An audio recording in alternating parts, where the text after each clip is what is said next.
Out of power!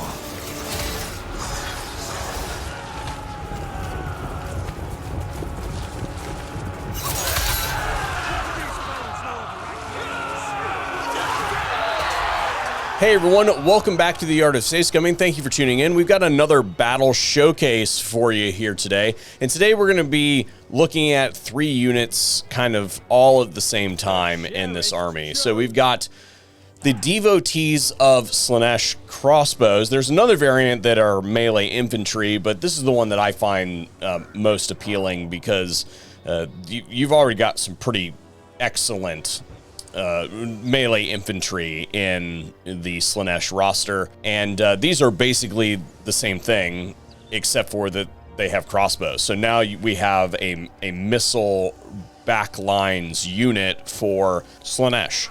Think Shades, relatively high weapon strength, and the range is also halfway decent. They can move while firing forward, or excuse me, move while firing, fire while moving when they're in the forward direction. They will also, when given a move command, chase after units that are fleeing, or an attack command. When in missile mode, they will chase after them, and they're relatively quick, as we expect with Slaanesh units, to be able to catch up with those guys and just continuously smash them from behind. Their ammunition, not so super high, although I have been able to get many of the restock items, the armor, I forget what it is off the top of my head, but having a couple of these and then also having a restock is pretty much all you need to get through a battle. The second unit that we're going to be looking at are the Champions of Slaanesh. These are a monstrous infantry unit. Their stats, you can see they've got magic attack, they've got devastating flanker, they've got bonus versus infantry, armor piercing, relatively high armor for a Slaanesh unit, decent speed, but they're not like rip-roaring fast. And these are going to be, again, a flanking melee infantry, monstrous infantry. And then the last thing that we're going to be looking at here today is the Praeton. New monster unit for Slaanesh, and it is a bonus versus large and armor piercing. We don't have, well, we have one armor, or one large unit in the form of some plague toads today, and it is a poison unit. It does have a special ability, damage reflection and melee defense for it, and it is, of course, a flying unit. It has devastating flanker. It has frenzy, endless malice, siege attacker. It's a big beastie.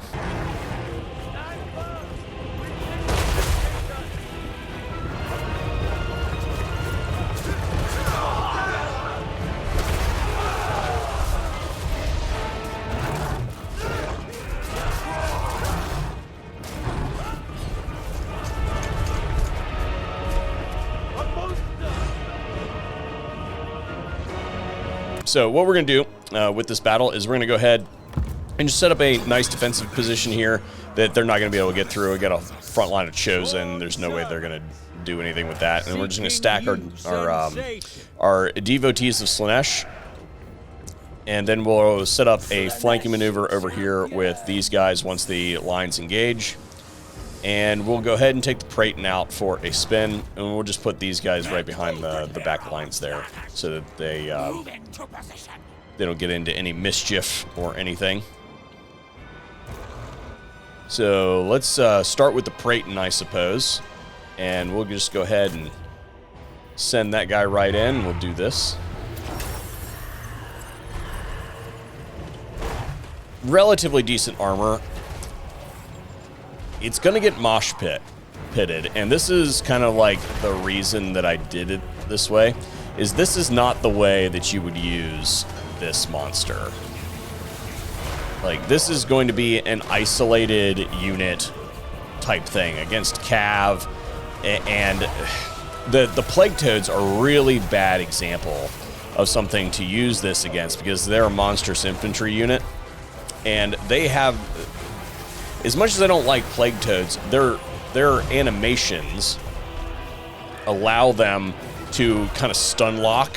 This is, again, not what you would use this unit for. He did win, obviously, but did he trade super well? I would say not so much. Now, I guess also we did get to use a whole bunch of the Exalted Plaguebearer ammunition, so there's that. So we have that in the mix. Was able to take down the Plague Toads, but did not trade super well with the Plague Toads. This is going to be something that you drop on a single cav unit that's on the flanks or something like that to tie it down and let it do its work that way. So let's go and get the Praetor out of there. Set up our champions of Slaanesh. And then here pretty soon we're going to start seeing our devotees start doing their stuff. You can see they're starting to shoot. And this is, of course, going to be against demons, so all of their damage we have to consider. This is physical damage. We crave more. So they're not going to be doing the greatest work against demonic units, but you can see that they are doing some damage. It's that high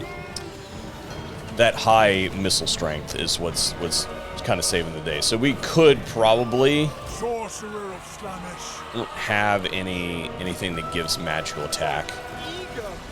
True servant of darkness. The lines have engaged. That's what we're after. So once they get fully engaged, we'll go ahead and bring in our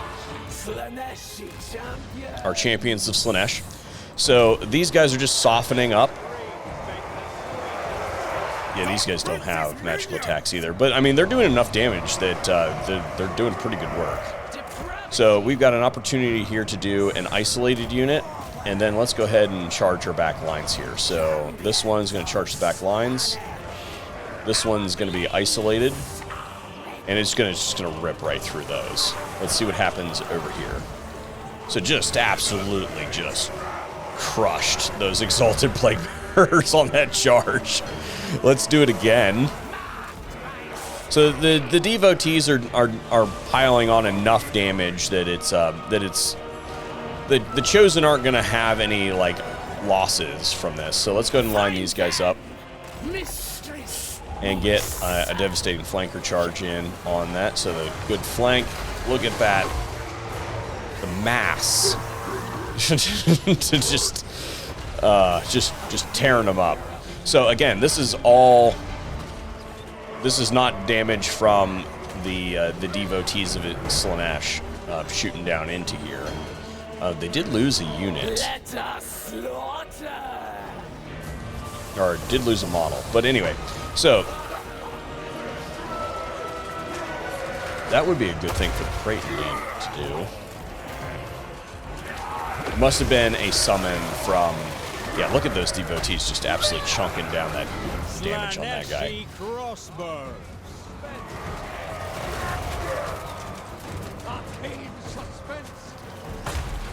And that should be the fight. Let's see what we did here. So these guys each got 35 apiece. How did our... See, they didn't accrue a bunch of kills. But look what the Chosen were able to get. And these are the Chosen with the whips. So they're not doing a ton of damage. But these guys were able to soften up them so much that by the time they got here, the Chosen were able to just basically chew right through the infantry by the time they were so softened. And then they're relatively accurate. I wonder if they'll take that guy down or not.